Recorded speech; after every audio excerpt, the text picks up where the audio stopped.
Hi, welcome to Bookmark. I'm your host, Don Noble. Today's guest is the writer George Saunders.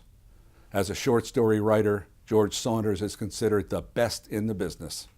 His collection, The 10th of December, was a finalist for the National Book Award, and now Saunders has astonished everyone with his first novel, In The Bardo, and it is unlike, categorically, anything you have ever read before.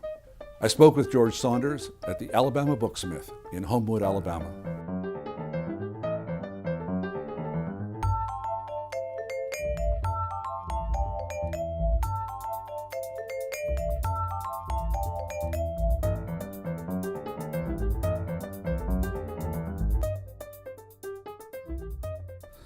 Mr. Saunders, it's a pleasure to see you. It's my pleasure to be here. Thank you. I know you're on a tour that takes you to a different city every day. Yeah, for 300 years. So, but it'll end eventually.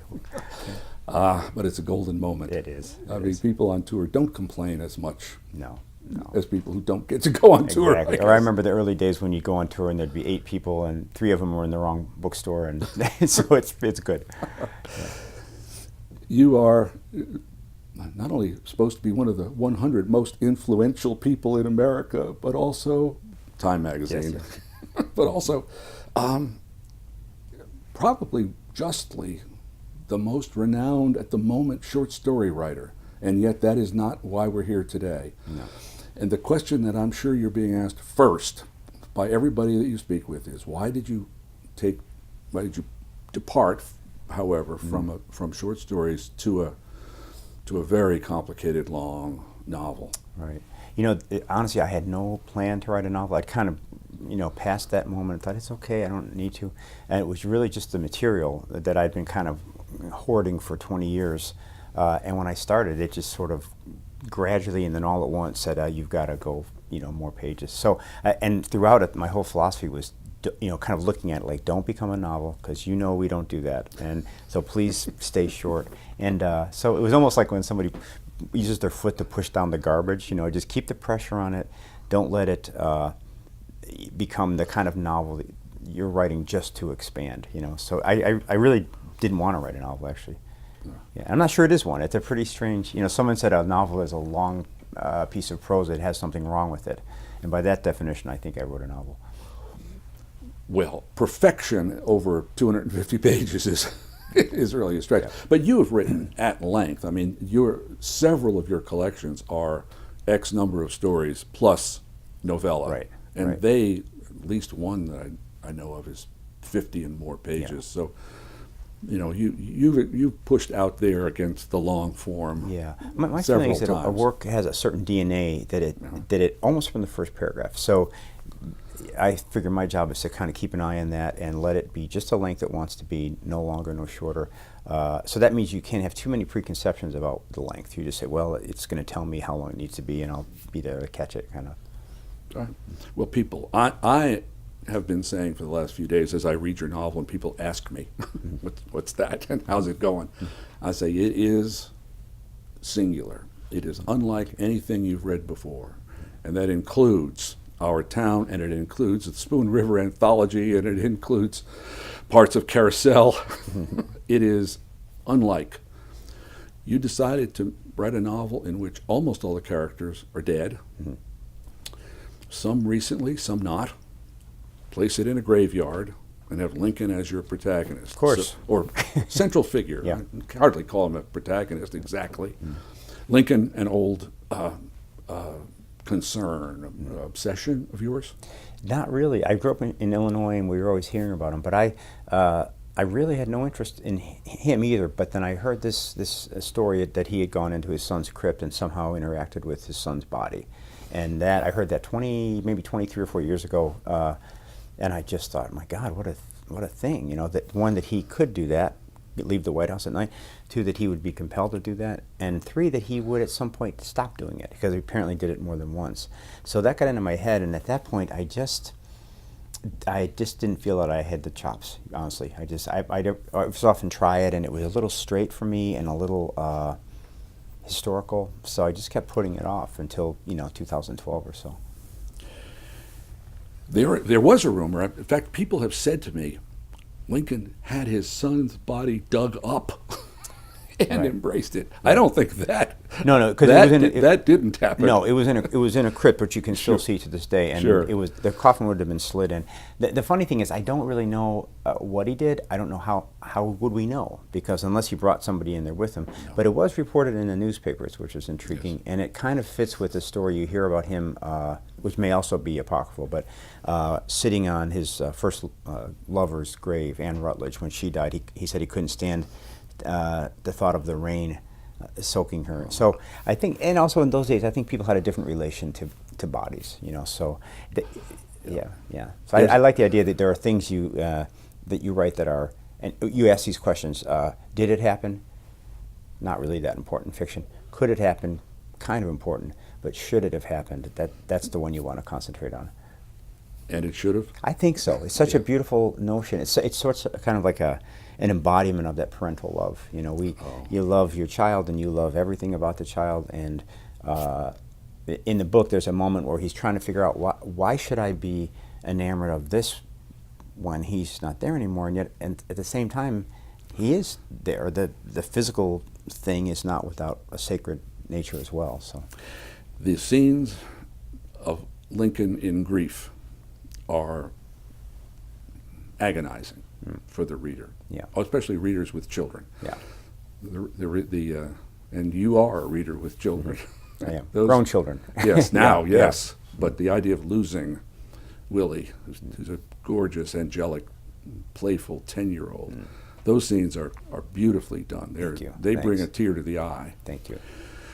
What Lincoln learned from his pain, though, in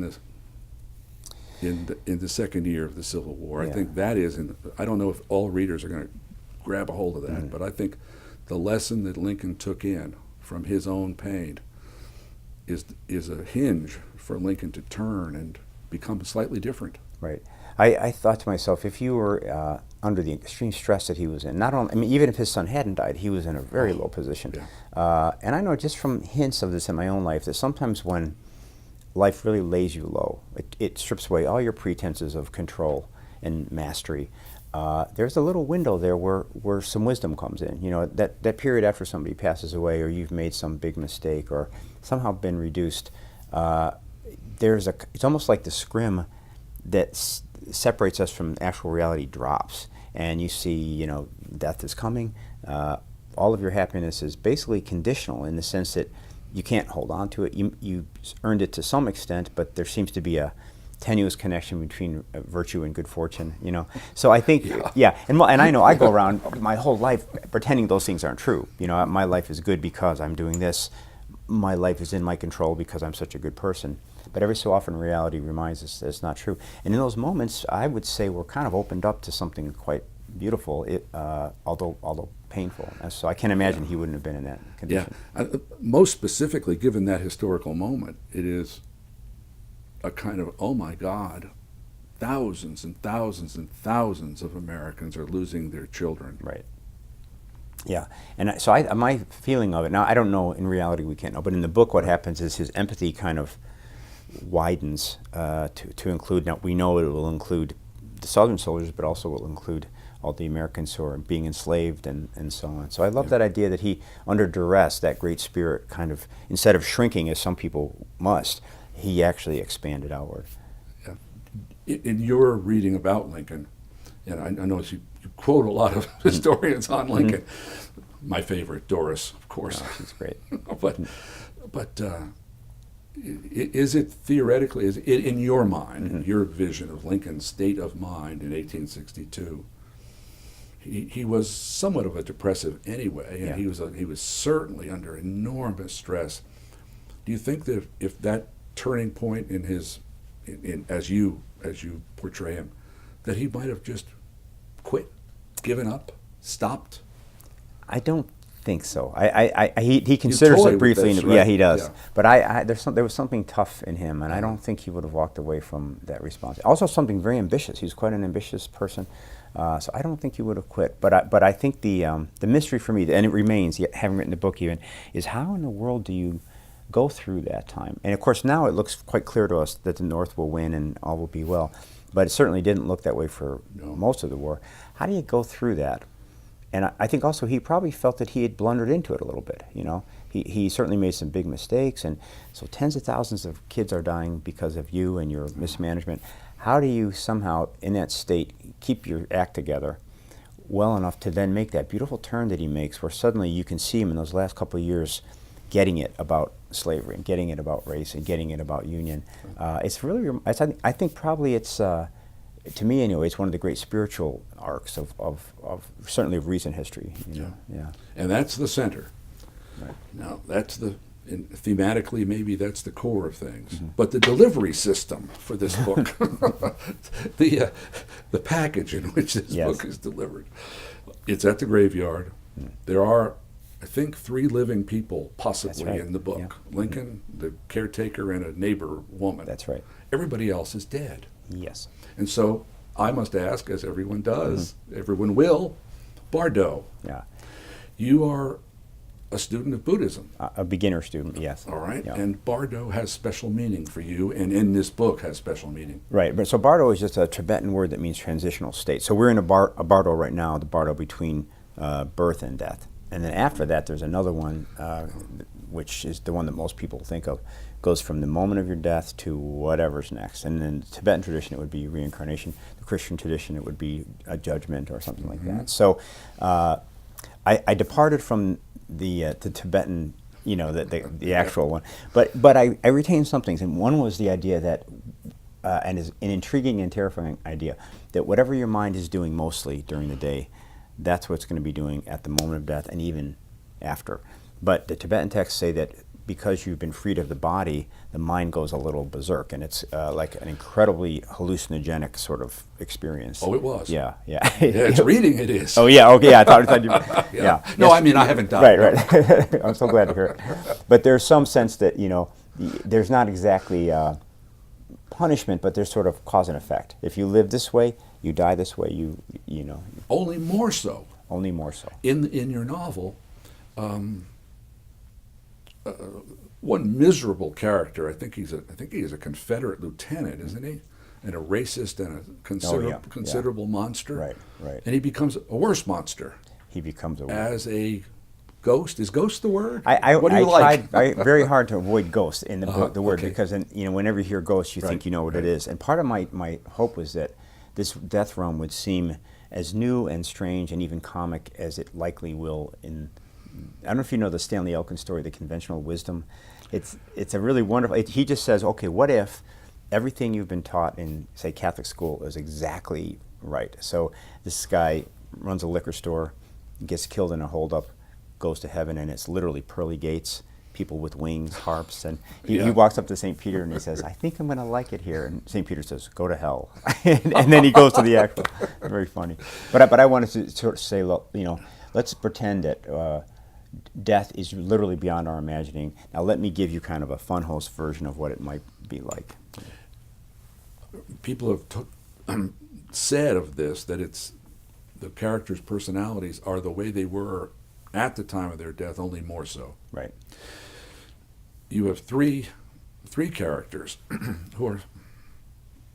Do you like the idea? You do like the idea that this is a kind of Greek chorus commenting as you go along. Yes. I think you said that in I love it. Yeah, someplace or other. other. It was so. You know, this is the thing for me. Writing is all about the fun, and the fun often isn't really related to the ideas. The ideas almost are a byproduct of the formal and stylistic fun that you're having. You know, just the thrill when you make up a cool ghost. You know, or a ghost does or says something unexpected, or Lincoln does.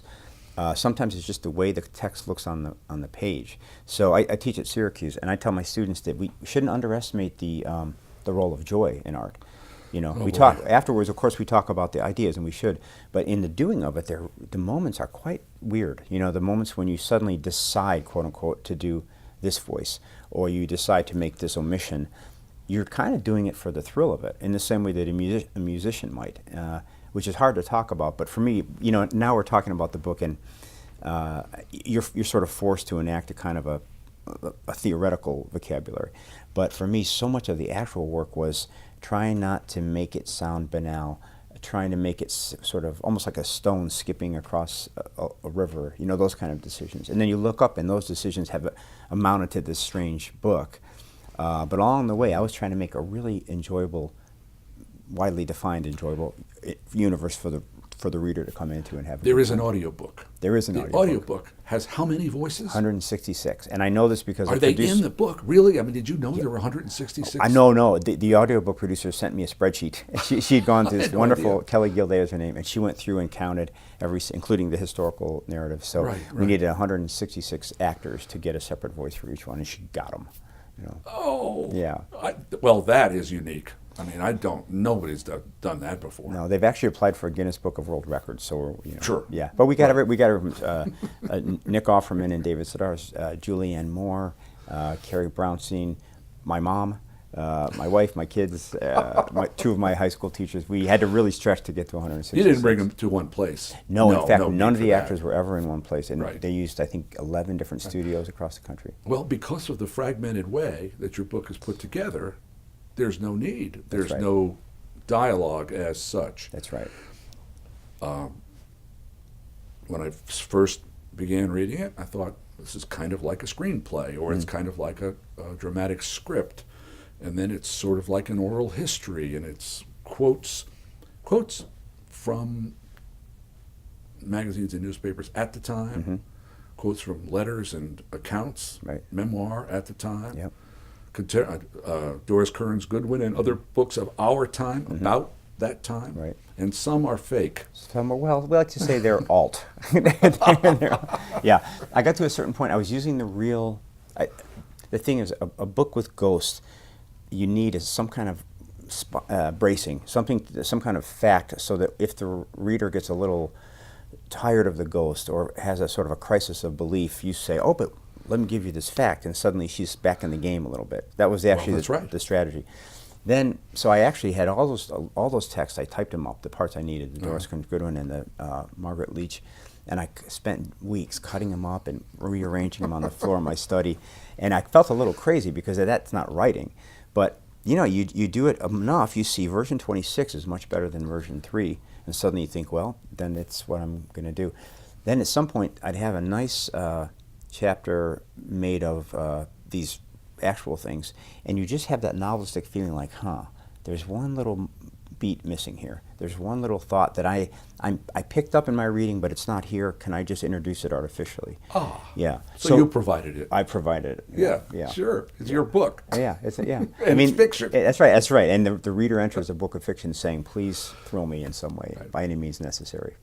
These characters, the bulk of them, not the 3 live ones, but all the rest, some are tormented souls, some are less so. They're one of the things that you decided they could do was have a vision, so to speak, of the rest of their life, how the rest of their lives would have been if they hadn't died. Right. That's an oddity. Yes. In all, I mean, I'm not a theologian, God knows. Anyway. He probably does. Anyway, but there's nowhere that I know of that people get a look at what the rest of their lives would have been. Right. Why did you do that? I don't know. It was cool. Actually, it became part of when these characters, if these characters can kind of figure out their problem and or realize that they're actually dead, which none of them have realized, then the leaving ritual involves this phenomenon you're talking about. And honestly, I think what happened was many years ago I was writing a screenplay for a story of mine called Civil War Land in Bad Decline for Ben Stiller. And we were trying to come up with some new way to represent a ghost cinematically. And I wrote this scene where whenever if your ghost appeared, forgive me, you would be yourself at 2 years old, 6 years old, and also at 97. Right. Every step along all at once, manifesting simultaneously, and your voice would be a mix of all those. So we thought, that's so cool, and we'll put that in. And then it turns out it would cost something like $800,000 a minute to do that. So we cut it. So I just put it in the book. It's cheaper in the book. Well, that something that you just said reminded me that as a reader of your short stories over the years, including the trigger for this immediately is Civil War Land, a lot of characters in a lot of your stories. There's a lot of death There's a which lot of you death. must know Yes, because yes. you wrote them. There's also there are several characters. I think maybe Victory Lap is one as well, where not only is there a killing, but the killing is rendered from the point of view of the person being killed. Mm-hmm. Yeah. That's not so rare in your work. It's happened. Yeah, yeah. People get killed a lot, and some of them know it. Some of them know it. Yeah. So yeah. the toying with the moment of death and the prelude just before death Right. is old stuff for you. It is. This Well, has been on your mind a long time. Yeah, I think that's how it works. Actually, is you refine a certain thing. Why? Who knows? You refine it, then inevitably you bring it forward. And I think that the job then is to complicate it or sort of lift it up. So you've done it this way. Is there another variation of that I can do to escalate? And in this book, one of the things in Civil War Island at the very end, yes, the person who's the main character is killed and just inadvertently blunders through his killer. And in that moment, he has just a flash of sort of omniscience. He can read his killer's mind. Yeah. So that idea came into this book too, Right, because in this right. book there's a convention that if a ghost passes through a living being or even sits in there, he gets full access to that. These ghosts can't enter.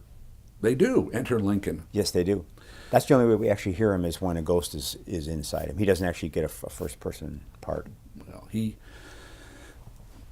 but ghosts, we'll call them ghosts. I don't know what. Okay. Yeah. These characters who are deceased, They're not living. they are not able to communicate with the living.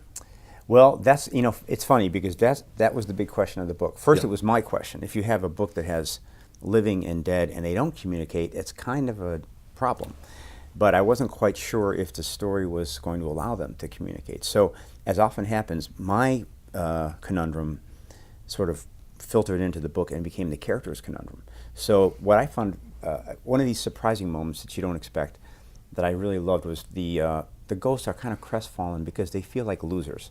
They feel like they've been sent away from the big party. They don't know why. All they want is to get back in the game. But to their frustration, they can't seem to have any effect on living people. So the book then asks, is that really the case? And they ask, and then I won't give it away, but we find out. They try to influence yeah. living Yeah. persons. Well, God is not a character in this book, not exactly, but he's referred to often. Yeah. Often with dismay or wonder, why was I, especially the fellow who was about to consummate his relationship to his wife, and he's killed by a falling roof beam in his office. I mean, really. That's a bad day. Oh, and when something like that happens, unless you're actually killed, you say why. And do you think of your book as any kind of exploration as to the role of the deity in Yes.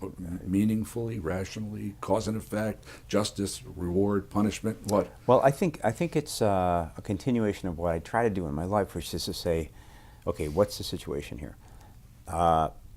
We seem to be very conditional. We bloom and we wilt. Along the way, there's a lot of hard knocks. As we said earlier, we can only conditionally control our fate, which is scary. Mm-hmm. And then, so that's kind of scary enough. And then on top of that, we have this incredible propensity to love one another.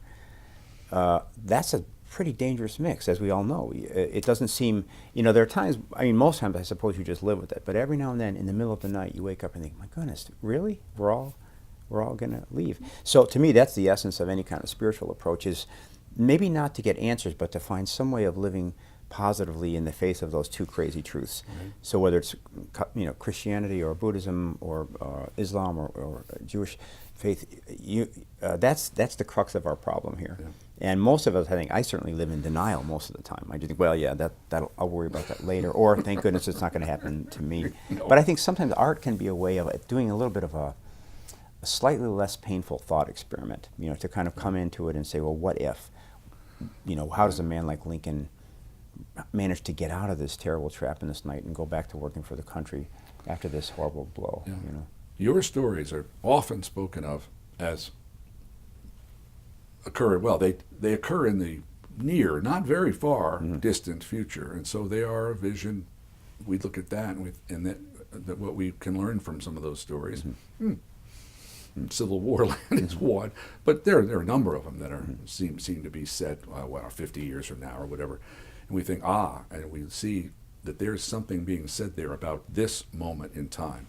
This novel is set in 1862, and I assume that you expect the reader to say, there's something from this novel set in 1862 that is of use to us Right. this red hot minute. And this book for me was nice because I think that's it doesn't feel quite as hinged to the contemporary, of course, because it was past. And I wrote it before our recent political change, and to me it's kind of about the questions that we just talked about that never go away, really. I expect in 300 years, when we're all mostly robotic, we'll still have a little bit of the human in us.